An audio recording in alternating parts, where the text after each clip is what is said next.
On episode 3 of The Kaufman Show, we welcome in Arkells lead singer Max Kerman. One of the most charismatic artists in the country, Max opens up about performing, what it takes to make a concert special, what he's borrowed from the greats, and Gord Downie's legacy and the difficult path to reconciliation with indigenous peoples in Canada. Max and I sat down last winter on the Arkells tour bus before their most recent Montreal concert. Yeah, no, you guys always seem to have a good time when you roll through here. Yeah.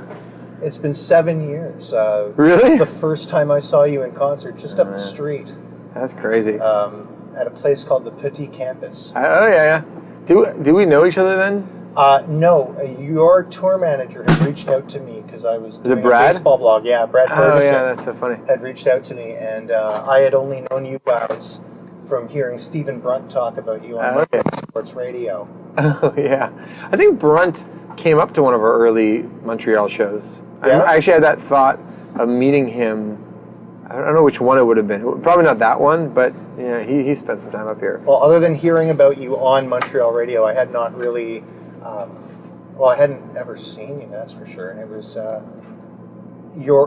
the joy that was exuded then has only been magnified over the last 7 years. Yeah. Both from my side and from yours, I think. So, from your impression, have we become that much more kind of outwardly joyful compared to the earlier shows? You can see your game, at least I can see your game plan more now. Sure. But I might also, I don't know how many times I've seen you now. Yeah. So I might have a bit more of a feel for that. And we've had lots of, and you know us personally too, exactly. so you know sort of like the objectives.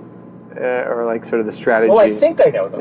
Yeah, I mean, you were watching Soundcheck. It all kind of makes sense. There's a twinkle in your eye that was captured really well on Colton Eddy's Instagram this weekend. Oh yeah, I saw that picture. There's a great photo where you can see a full Scotiabank place. Yeah, Scotiabank Arena. Scotiabank Arena now, what was called the Air Canada Centre in Toronto, and there's this look on your face that's like. It's not don't blow it, and it's not I've made it, but it's somewhere in between the two. Yeah. And it's I'd like to think of it as capturing magic. Yeah. It was like, we got away with something. Maybe that's it. Yeah. A little bit of all that. So do you actually feel like you're getting away with something? Kind of. In as much that, like, I personally don't think I'm anything special. And I'm not saying that to be, like, faux modest or anything. I really just, like... I think I'm an okay singer. I think I'm a pretty decent songwriter. I'm definitely a pretty shit musician. But, like, I love the idea. Like, I feel like everything we've gotten over the years has been very well earned in that, like, we kind of have goals and things we want to chase after. And then we're like, okay, how do we do it? And that means it's like, okay, we're going to recruit the best horn players in Toronto, or we got these singers that are amazing. And everybody within the band like works hard at getting a little bit better, and we have amazing management. So it's like I can see all the sort of puzzle pieces, and so when things actually come together and a bunch of people show up to a show, I'm like, yeah, we pulled it off. That's where the grin comes. I'm like, because I just know on my own it usually wouldn't happen. So I just and I love the teamwork aspect of it. How often do you perform on your own? I think very rarely, and even when it's like a charity show. Where it's like, oh, Max is going to do a couple songs acoustically. I inevitably just like, hey, Tony, do you want to do this with me? Or Aaron Goldstein, do you want to hang? So I like the collaboration. And also just think it makes me look better. It's sort of selfish. Well, and yet also kind of modest. Yeah, no. Yeah. I mean, that's one, I think I truly enjoy the teamwork. But I also know it's serving me. So that it's it's a win-win, I think. It's about the whole being greater than the sum of its That's parts, exactly right? it. And you know what? We actually had this conversation about other bands. Mm-hmm. The idea that when you mix, is X on their own necessarily going to make it in the way that they do when they are the band that you pay to go see play? Yeah. No, I love that alchemy of different personalities playing together, and also that everybody just has different strengths. So I'm good at sort of leading the dance. That's like what I'm probably the best at. I think, like at least as a performer. But and I'm not interested in guitar pedals. I'm not interested in like laying down a cool groove on the drums. I'm really glad that there are other people that are really interested in that. So when that occurs on an album, that's not part of your vision for the song. Oh, you mean the actual parts? Yeah. No, I have opinions on that stuff, but in terms of, again, execution, I couldn't do it. Yeah. That's really interesting. The interplay of a band is so interesting, and yet, as the front man, there has to be this realization that all eyes are on you at the end of the day.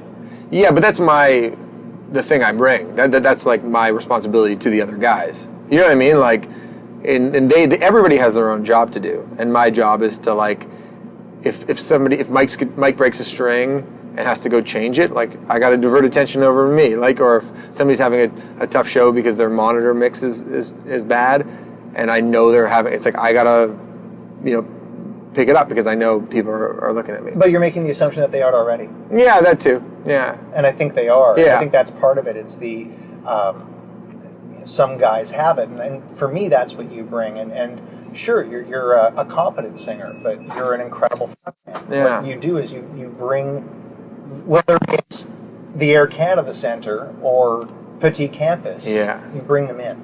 Yeah. And you grab someone and you make them what was a really tight 90 minutes. And I am so excited to see the 2-hour version. I want to see that maintained for 2 hours because that's a skill. Yeah, these shows have been blowing by, like these 2-hour sets. Like, we were really happy with the flow of the set list and the songs we're choosing.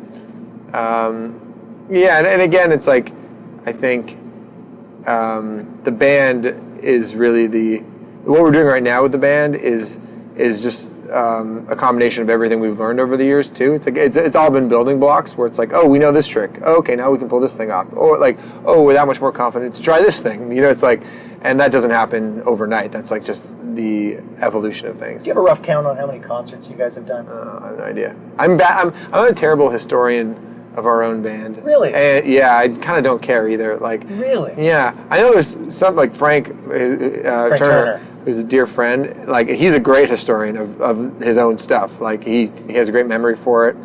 I'm such a bad memory for it, and I think that surprises me. No, I hate it. Like, because usually I was embarrassed by anything I did by anything like more than 2 weeks ago.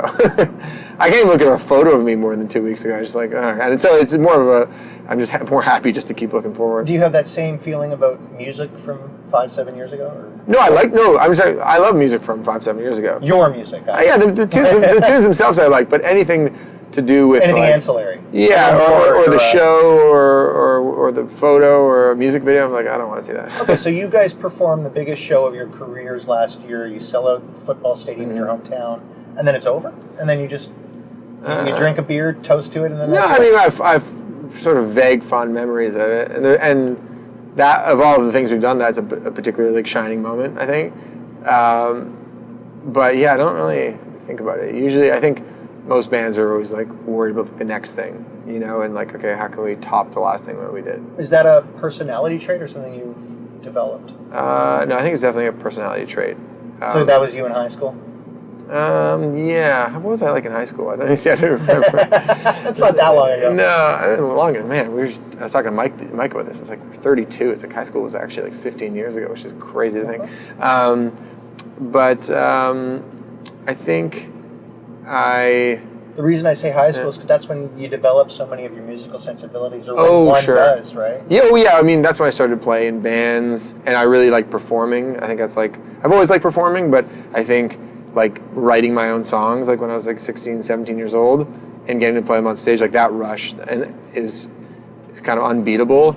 And also like the satisfaction of finishing a tune that you're happy with, there's no better feeling. Like out of all the like type of boost that you get in your life, or just like the deepest sense of accomplishment, for me, like finishing a song is by far number one. Which is something that as the fan doesn't get any kind of an eye on that process, and I see moments throughout the day when you, what I may perceive as you feeling validated, but also may not bring that. For example, what do you think? I just saw somebody ask you to autograph their arm. Oh yeah. For it to be tattooed. Yeah. Where does your head go when that happens? Well, context is important, and right now we are in like the third week of a pretty full-on tour, and so at this particular moment in time, there's been a lot of weird stuff that's happened in the last 3 weeks that is sort of out of the ordinary, like wedding proposals. That was just before the autograph. That was just, yeah, but it happened in Calgary.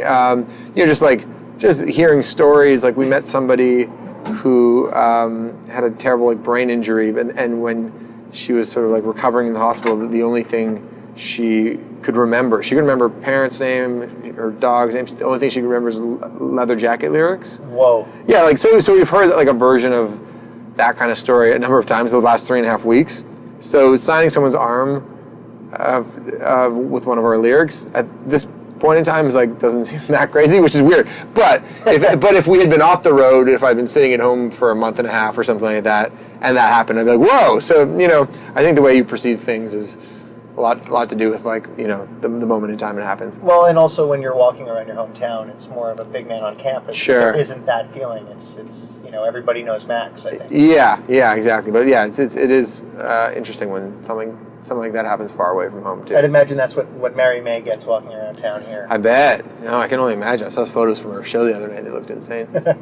We had no idea that she was at the Bell Center the other night when we were trying to park downtown. And that's crazy. As an Anglophone Montrealer, my cultural reference of Mary May was her being on television with you. Oh, really? That's ago. So funny. But yeah. Man, she's massive with at least the Francophiles there. Yeah, but really interesting that show opens her up to your audience. Sure, yeah, and vice versa, We can hope for vice versa. Yeah, hopefully. That's the... Or whatever.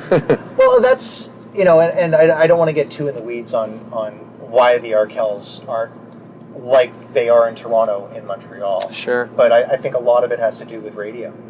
Oh, sure. And being in that game myself, it doesn't fit the niche of the Montreal radio stations. But also, English Montreal is not the same as Montreal. Of course. And you know what? Like, that's another thing. It's just like, that happens everywhere, though. It's like, who are sort of like the gatekeepers in any particular community? That could be in London, that could be in England, that could be in Alabama, it could be in Montreal. What is their objectives? Who are they trying to serve? And everybody else is basically subject to that, which is totally fine. And like we've been benefactors of that in many places. Like we've happened to fit the billing for what the gatekeepers need, and sometimes we're not. And then that's just the reality of it. And yeah, I never get offended or anything by the notion that like we're not as popular in one place as we are in another. It's just like we don't think we're entitled literally to anything. Like I'm not kidding. Well, no, but back to that whole humble thing, and but I'm not trying to be humble. I'm just saying. I don't think that would be a becoming trait if you thought that you were owed Montreal. Oh, sure, yeah, no. But I know, I guess where I can understand how it's difficult for some bands is that you sort of like grow accustomed to a certain level of show or a certain way of being treated, and then you can be humbled pretty quickly. And so I think that's something I kind of recognized pretty early, that it's like in order to keep working and to like enjoy touring, it's like you have to be psychologically nimble. Because if you're not, then you can get bummed out pretty easily if a show isn't as big in one place as another. So if you can just try to appreciate the little wins along the way, then that's probably the healthiest way to do it. So coming across the country and having all these massive shows, playing hockey arenas, and then coming to Montreal and playing one of my favorite venues. Oh, it's a great venue. It's a fifth the size of that. You just shake that off. That's just part of the tour. Yeah, and also you can feel sorry for yourself, but you can also go like, you know what? You're no different than... There's literally about like 12 bands in the world that can do the exact same business everywhere in the world, and everybody else has some version of what we have. I'm not kidding. And I say that because I saw Casey Musgraves, who just won a Grammy in Toronto, and her show at the Danforth Music Hall sold out in 30 seconds, and there was tickets on StubHub the day of the show for like $1,000. Like, it was crazy. It was insane. And the show itself was incredible. It was immaculate. It was one of my favorite shows I've ever seen.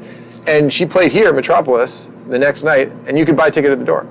Huh. Isn't that crazy? And that's Casey Musgraves. That's somebody who is being lauded by Elton John and who has had every opportunity in the world, at least according to my mind, and is internationally recognized and beloved. And so it's like, I don't know, but there's some places, for example, Montreal in her case, where it's not exactly the same, which is, again, totally fine. Well, it's just the nature of the business, Yeah. too. I wish I'd known. I would have gotten a ticket. I would have shown up at the last I know, second I should have and gotten texted a ticket. you, yeah. There you go. Next time. Got to let me know what the cool music is. Yeah. Oh, you love Casey Musgraves. Yeah? Yeah. Oh, yeah. Okay. Oh, she's the best. Yeah, amazing. Well, you got me into the Constantines. Yeah. Oh, good. I'm glad you came to the concert. Look, what I thought was really cool about that was seeing you so passionate and on the other side. Yeah, it was like a giddy teenager. Yeah, it was great. Yeah, that was. I don't know if you ever saw me at the Hip, but that was me. I guess maybe the one you opened for them in Toronto. I probably didn't get to observe you as closely though because it was a busy night. Watching Gord and all. Yeah. But it's neat to see the one on stage become the fan. Oh, so sure. From a little watching. I spent a lot of that show behind you, watching you watch them. Oh yeah, I was in such a good mood. But also, with that band, it's like they were hugely influential when I was 18, and the music that you loved as a teenager into your early 20s. Oh, sorry. I find is hits you in a different way. 100%. Yeah. Like when did you get into the Hip? I can vividly remember my mom buying me road apples on tape at Costco when I was a kid. What was called Price Club back then. Sure, of course. I'm a Much Music generation kid. You would have if you guys had been around 20 years earlier, that's how people would know you, would be from music videos. Mm-hmm. Even you still release more music videos than the average band nowadays. Yeah, I'd say so. You get fun with it. Yeah, we try to. We don't love it, but it serves a purpose. Not the same purpose as it did back then, but definitely not the same. Yeah, definitely much smaller scale. But I think there's some fun to it, though. It allows for a personality to shine through on something. Sure. Yeah. No. Again, Private School is the one that makes me think of that. Although I'm imagining super influenced by fashionable people. Yeah, there's a bit of that for sure. Yeah. Max is a hardcore Joel Plaskett fan. I love my Joel. I gave him a shout out the other night. I saw that on Twitter. Yeah. He was very thankful for it. Oh yeah, he's my favorite. Actually, he's another guy who I saw in December, and the show was amazing. Brought me right back. He's someone that I think. Well, and I guess you could say this about any band you love, but you see them in concert and they just turn it up to 11. Oh yeah. I saw him with his dad and on the 3 tour, and it was at a room called Sala Rosa. Oh yeah, up for on that Saint one. Laurent. Yeah. It was wonderful, just amazing. Yeah, I definitely have stolen my fair share of Joel Plaskett isms between melodies and songwriting. Also, one of the things I learned from him is he's an amazing storyteller while on stage as he's painting the scene, as he's strumming guitar chords before he launches into the song or in the middle of a song. And he's also he's a real architect when it comes to a set list and weaving themes throughout a set list. So there's a beginning, there's a middle, and an end. And I remember seeing him in Massey Hall, and he had a bit about his cat. He mentioned in the beginning, and then he kind of yeah, and then yeah, right, exactly. And then in the middle, he kind of references it, and then at the end, in the great finale, there's one more White Fang story that kind of ties the whole set together. And I've definitely that's something I've been thinking about on this tour. How do you present things in a really entertaining, pleasurable kind of way, and in the way Plaskett would. There's something about you're also very open about who inspires you and who you borrow from. Sure, of course. That we don't see a lot. To me, that's unique. That's something that's really cool about you. I only do it because when I see some of my favorite musicians talk about, that was just when Springsteen talked about Darkest Night on the Edge of Town being him trying to sing like Roy Orbison, and then you listen, you're oh yeah, and I love that. I'm so happy he told me that because I can appreciate the music in a new way. So for me, being forthcoming with that kind of stuff, I think it's just fun for the listener because the listener goes, the more information I think you give the listener, the more they'll like the song. I do that selfishly. Honestly, everything I do is just out of has some sort of selfish angle. You do these threads on Instagram sometimes where you'll go through a song and how you created it. I thought of this, I wanted a Kanye feel to this, or a Chance the Rapper feel, and then mixed in with Elton John or whatever it is. Yeah, I love talking about where our minds go in the studio. I wanted to ask about masculinity. Okay, cool. Yeah, because. And it's funny, it's something I think every time I see or hear a snippet of a song on a Sunday Night Football. Oh, or, sure. You see it on NBC, you hear a bit of the horns on knocking at the door, or the way that that again, Knocking at the Door was used as a sports anthem with the Olympics, or People's Champ has been used as well at sporting events. And I mean, not just in Toronto, but all over. There seems to have developed this sports theme to the songs. I know you're a sports fan. I know Nick's a huge sports fan too. But I don't think necessarily that was the intention. Yet, to me, that it speaks to a certain definition of masculinity that is different. Sure. Yeah, I mean, for me, I think I'm interested in a lot of different sort of subcultures, and I like sports, but I like music. I like having a good cry. I like I like guys that can be macho. I like guys that can be really sensitive. I love how our music has been used in different places. And to me, that's like one of the most appealing parts about our band, is that we have got to sort of swim in a few different lanes, and I think that's just a reflection of my personality, is that I'm not interested in just being one thing. So, and I get personal satisfaction knowing that a song about the Women's March is used in a football game. There's something sneaky in there, which I think is great. So, yeah. But it speaks to when you see, Connor McDavid, digging the Arkells, or all of these, what we would have defined as typically macho representations of what masculinity is. And not to say that there isn't room for this kind of music there, but my God, this is what, anybody progressive, I think that you could see a link between this being the music versus, and not that there isn't anything wonderful about Rage Against the Machine, but you know what I mean. There's a sensitivity to this, and the idea that that's being played in Canadian arenas. I love Hockey that. Night in Canada. Holy shit! I love that. You're totally nailing it there. I think, if we can be any kind of bridge for somebody when it comes to something maybe slightly outside of their comfort zone or the way they see the world, I think that is a very cool thing. Does that make sense? Absolutely. Yeah, I like the idea of somebody, who is attracted to us because of a heavy drum beat, or me singing with a lot of passion, but then, and getting into the music that way, but then reading the lyrics and go, oh, that's cool. And I hadn't really thought about that idea. 100%. I mean, I'm much more a rock guy than a ballad guy, and I use Deadlines as my theme song for my radio show for years. To me, your best song is My Heart's Always Yours. Ah, thanks. Yeah. It is so beautiful and tender and built just perfectly. Ah, thanks. And I see why you end so many shows with it. But again, that's not the most masculine song in the canon. It's something that it's tender, it's beautiful, and it is something to see all of these broy guys with their baseball caps on backwards singing along with you. Yeah, and you know what? I like to think that everybody has that in them, that tender side. I really do believe that.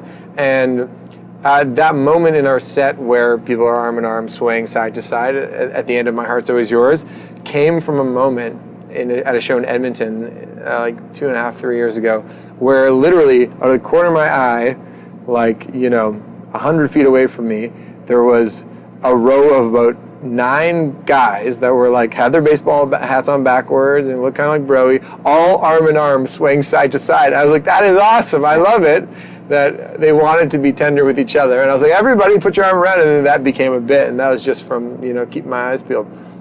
Thank God for music, right? Right, yeah. That's what... I think Gord, I know you love Gord and we love talking about Gord, but I think Gord has done that 1,000 times over when it comes to his work with the indigenous community. It's just he's awoken a lot of people who maybe just... Do you think still?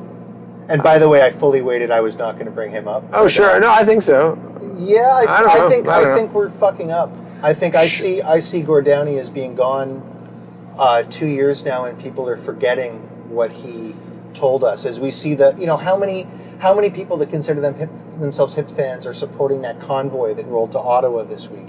How many voted for Ford and his policies? I find that there's a mix on that. We can wax nostalgic for Gord Downie, but there's actual action needs to be taken. Sure.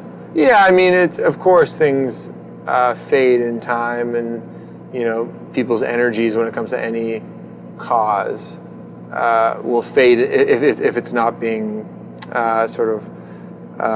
brought along in the right way, or if it's not being reminded in the right way. I get why it's frustrating. I get why you're cynical. I'm jaded by it. Not that I've done anything to aid reconciliation. Yeah. But man, did I put a lot of faith in Justin Trudeau that seems to be slowly slipping right now. Yeah. No, and you always need watchdogs, and people holding other people accountable. And Gord, just by virtue of his platform and the position that he was in, was able to capture a lot of people's attention in that particular moment. Yeah. And that in itself is a bit of an anomaly. But I do think that what he did is going to be felt in various ways for a long time. And I say that because we were in Ottawa on Friday, and we went to a school that has a pretty intensive reconciliation project with their students, and we went there because the Downie Wincheck Foundation organized it, and it was cool to see a lot of young people really talk about the past and what happened. And so again, if you're anything like me, I didn't learn about residential schools until after university. Yeah, and the whole point of that foundation, the Cheney Wincheck Fund, the Downie Wincheck Fund, was is to let's make sure this is a topic of conversation in the schools, and it's beginning to happen too. So it's hard not to learn to not repeat something if you don't know it happened. Yeah, totally. So that's a huge one. I know you see the occasional tweet, and I feel that. Anyway, but what all I mean to say is that it's just because the hip had a certain sound and attracted a certain kind of audience, and then they saw Gord out there being an eccentric artist and raising awareness for important causes.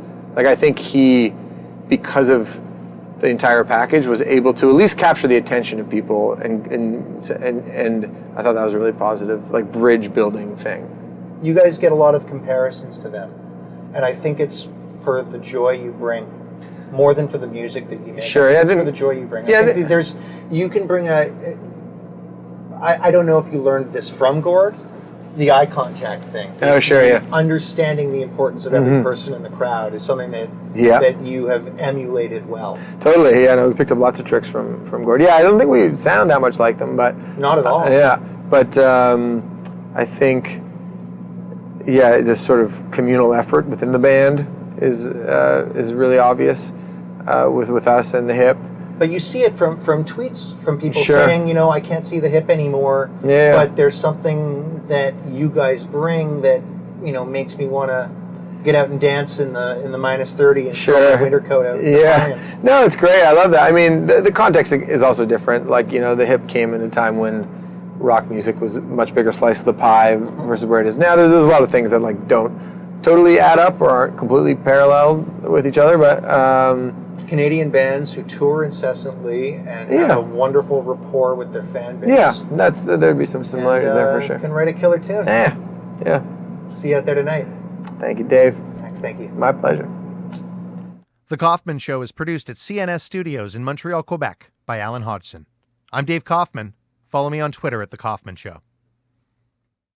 Time you were broken, I regret the hours that were stolen. So how did you keep going? From my shoulder to the lead, and I just kept going. You can count a religion, walking into the missing. When the powers of people, I don't get pessimistic. Standing shoulder to shoulder, I hold my head. Shoulder to shoulder as we walk across the finish line. All aboard. I heard my sisters sing. All my sisters here in Montreal. All aboard. Keep on knocking and bring it